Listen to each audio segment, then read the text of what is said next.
À quelques dizaines de mètres de l'océan, la commune balnéaire de Port-Bouët aux portes d'Abidjan. Une ville populaire aux modestes maisons, comme celle où vivent Adrienne et sa nièce Anaïs.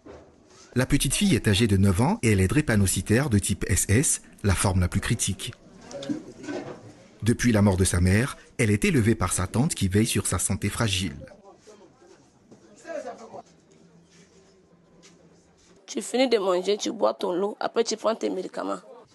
La prise de médicaments, le quotidien d'Anaïs qui doit absorber chaque jour des traitements contre la menace de l'anémie, mais aussi des antidouleurs pour faire face à des crises drépanocytaires aiguës et récurrentes.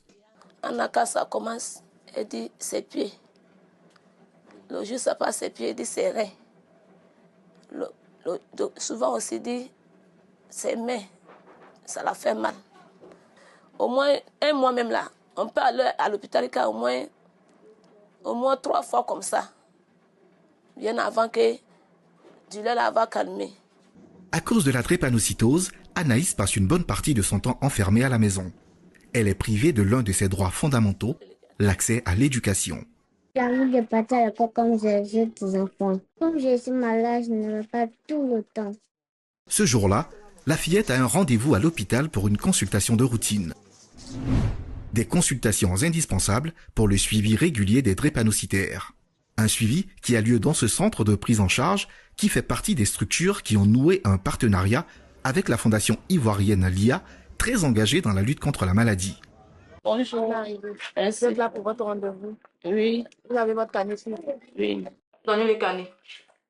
Merci. Vous patientez un instant.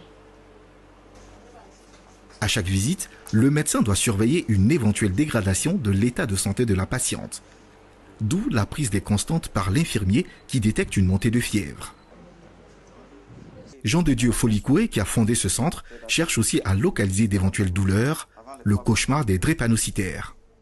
Quand je fais ça, tu as mal. Et comme ça, tu as mal.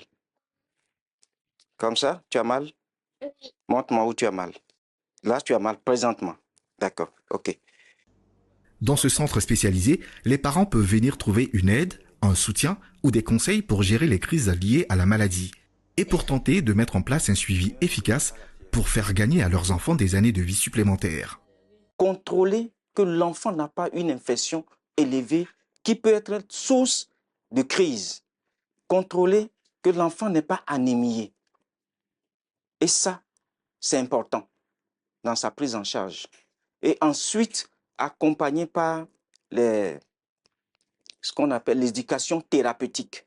Et cette éducation thérapeutique consiste à donner des rudiments, des conseils, des méthodes aux parents pour aider leur enfant à vivre la maladie. Notre combat ici au centre, c'est permettre aux enfants de vivre le longtemps possible, que la drépanocytose n'est pas une fatalité.